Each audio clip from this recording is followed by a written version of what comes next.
Right, hello guys and welcome to my kitchen. Today I'm going to be showing you how to make a Eggs Benedict. I'm going to show you how to make the Hollandaise and how to poach an egg.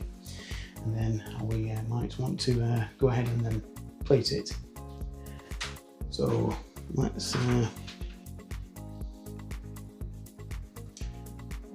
wish I could turn you around easily, but I can't.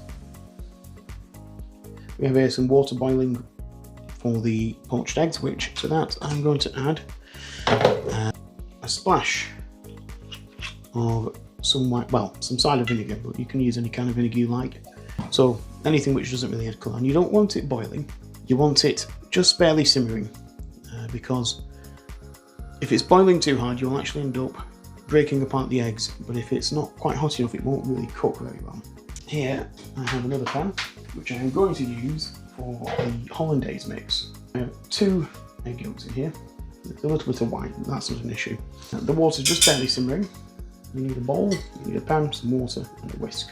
A little sprinkle of our vinegar, just a dash, you don't need much.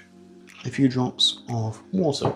This is going to help it whisk up. I also have some melted butter here, which has been clarified, but not really. Don't worry about it too much.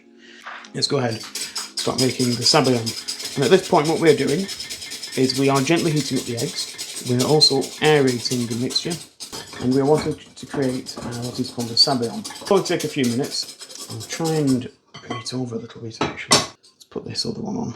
Maybe you can see a bit better now. Occasionally check the heat on your pan. You don't want it boiling too fiercely, because if it's too hot you will end up overcooking your eggs. We're nearly there now. Just keep going. You can see it's becoming more voluminous as we're adding more and more air. And at a certain point, it will actually start to thicken as we cook the eggs. You can see it's starting to thicken now. You can know it's thickening because you can almost see what's leave trails on the mix. Still needs a bit longer though. We're very nearly there now. We're now ready. Look at that.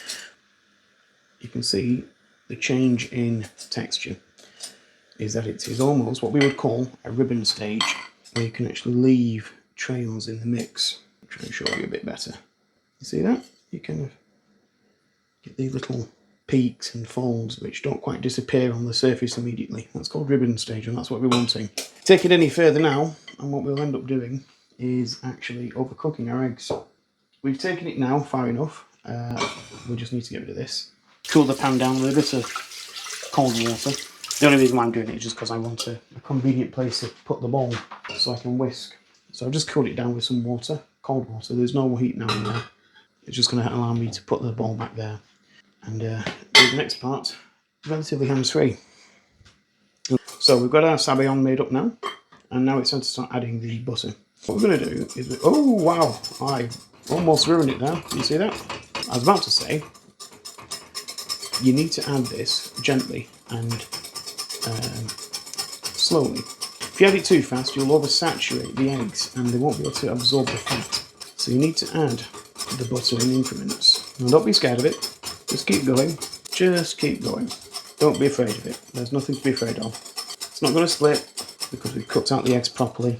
We've got the right amount of butter, which I'll actually leave the recipe down below. You just need to trust the process. It's not going to split. And there's nothing difficult about this at all. You see that? Easy peasy, no sweat. The only thing that we need to do now is we just need to check the seasoning and also the consistency of the Hollandaise. Right now I think the consistency is probably pretty good. There's nothing to really do with this other than just check the seasoning.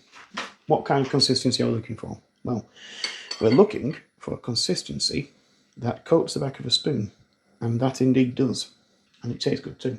I don't really think I need too much salt. Anyway, in culinary college, we're taught to make sauces and then look for the consistency of being able to coat the back of a spoon.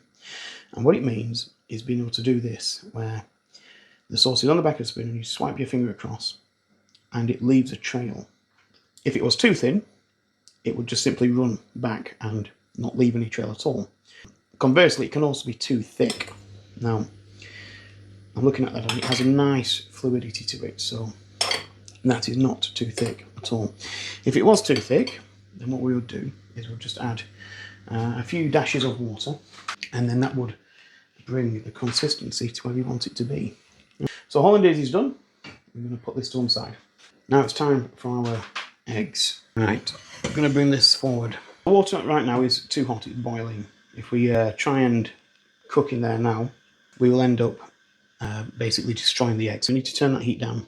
Remember, there's vinegar in here, but you can also use lemon juice if you don't have vinegar, or if you just don't like the taste of vinegar. I have an egg, which I'm going to add into it. Now, some people like to swirl the water around. Personally, I think it's unnecessary. I don't think it's needed. Just waiting for that temperature to just get to the right one. I want it barely bubbling. We call it shimmering in the industry. Now I've got it in I've got my egg in a little container, because this will enable me to control how I put this into the water, and it also lets me see if there's anything floating around inside of the egg that I otherwise do not want. Sometimes you get bits of shell or just flecks of blood or whatever, I don't know. You can get anything in an egg sometimes, and it's just good to see, and it also just provides that little bit of extra security. I just popped it in. Now, what's happened there is possibly just slightly too little heat, but it's okay. Put the heat up just a tiny bit. I'm also going to put just a tad more vinegar in, because I don't think it was quite acidic enough. There we go. Then I will add my second egg into the pan. There we go. You see how that second egg did not spread out quite as much. It stayed much more compact and kind of almost enveloped itself. So that's a good example of when your water was not acidic enough. You see, the acid actually helps the proteins in the egg white coagulate. And I'm going to set a timer now for 3 minutes. 3 minutes, and then we'll see how it is. But yes, not enough vinegar and your egg whites will disperse too quickly in the water. And it was only a little bit, but you know what? It's not a bad thing. It's not the end of the world, because you can see that the egg is actually still fine. But this one is going to be a much prettier one. So it's been cooking now for 3 minutes. I have set up a little bit of a station here so we can begin the plating process in a second. Gently lift the poached eggs out, drain off some of that water, and I'm just testing the firmness, and I'm quite happy with that. So I'm just going to place these eggs just to the side on a little bit of kitchen paper. Now you see this one was a bit more of a, I don't know, bit more of a jellyfish type situation where it kind of dispersed more in the water. There wasn't enough vinegar, so it ended up being a bit more frilly around the edges, as it were. But it's okay, it's still going to taste good. Just get rid of this now, and now we can start plating. I have here some English muffins, or breakfast muffins. They go by different names. You don't have to use these, you can use brown toast or crumpets, whatever you want. I also have here some nice ham, which I've just let it come to room temperature really. But you can also use Canadian bacon or streaky bacon or back bacon, but I'm just using a bit of nice ham today. And I've also got some chives, just for a little bit of a garnish. So let's begin plating. It's really dead simple. We take our ham and we just want to plate it nicely. Bake it up however you need to. Now, sometimes, I don't have any today, but if you want, you can add a little bit of something green on the plate other than chives. You can put some wilted spinach or some nice poached asparagus. It's really up to you what you want to put with it. Now, we're going to take our eggs. Let's see if we can get a bit of a close-up on this actually. Let's see. Will that do? I think so. Right, so we take our egg, and I've just put it on some kitchen paper to take away that excess moisture. Now, this one, you see that little bit of egg white there came off, but it's okay. So it's a bit smaller, this one. And you see that's what happens when you didn't have quite enough vinegar or acid in the water. And now for the part which is very nice to do is the hollandaise sauce. What you want to do is, how do I do this without covering up the camera too much? What we're going to do is we're going to do what's called a nappe, where we take a nice spoonful of it and we just coat over the top. So we try and do that in one motion. It's what we call nappeing in the industry. See that? Beautiful. And it just coats that wonderful poached egg. And I'm just going to add some chives on top. There we go, done.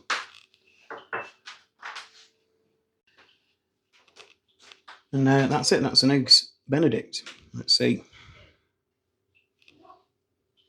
You